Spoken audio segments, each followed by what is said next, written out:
I had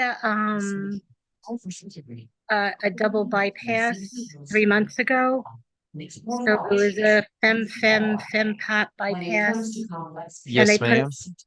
stent in my right iliac. Yep. Um, and then they did angioplasty. And after when I woke up, I was in a tremendous amount of pain. And I kept telling them something's wrong, something's wrong. And from my knee down is like really, really bad. Like I feel like something is just choking me and my knee hurts. It took me 3 months just to be able to lift it. Yeah. And I just kept telling them something's wrong with my knee. Like it felt like it was broke. Um, well, and then I was having problems with my wounds and it had to be packed. And well, after everything cleared up and they did a test on me, they said my second bypass failed. I've been through 3 weeks of complete anxiousness.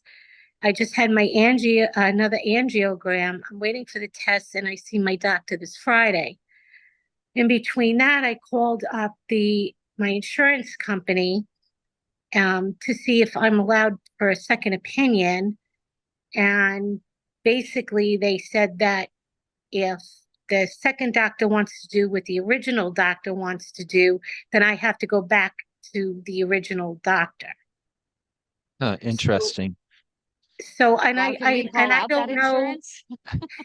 and I don't know if what I have, and I don't know if I have nerve damage.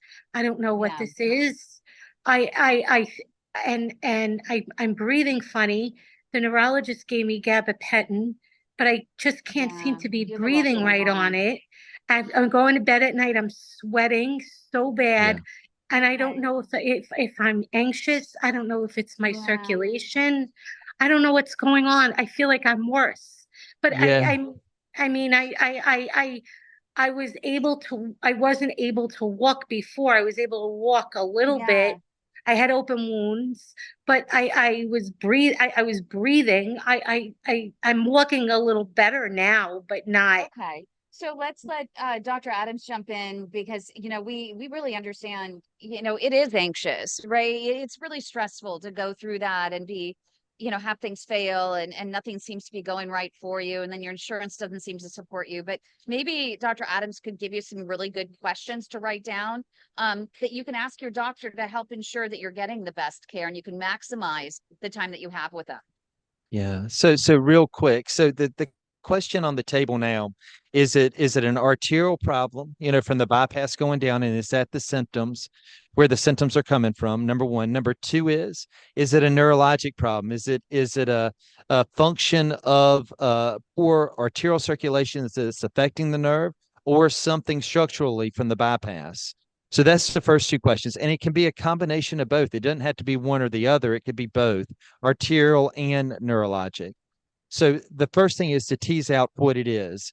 So if it is arterial, then the question is there an opportunity to open up the native vessel? Because the bypass has already shown that it's failed. Okay, so that would be the next opportunity, I think. And there's some pretty unique things that we can do from an arterial circulation standpoint. Number one, you can use tools to open up the native vessel. There's also tools that you can actually pop into the vein, come down, cross the lesion, and then come back and pop right back into the artery. It's an endovascular type of bypass that we use a covered stent for. So there's some techniques and tricks that you could do, and that would give you options for the arterial circulation. Now, if it's something to do with the nerve, that's totally different. And there are medications to help with that. And a neurologist needs to advise us on that platform. But that's where I would start. The thing that's most important for you is to make sure that you keep that leg active. Okay. Don't become static. You got to keep moving. The saying, if you don't use it, you lose it. Man, it is true.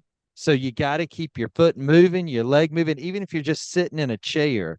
Every time a commercial comes on, which is every 15 minutes, do leg lifts, move your foot up and down. Okay.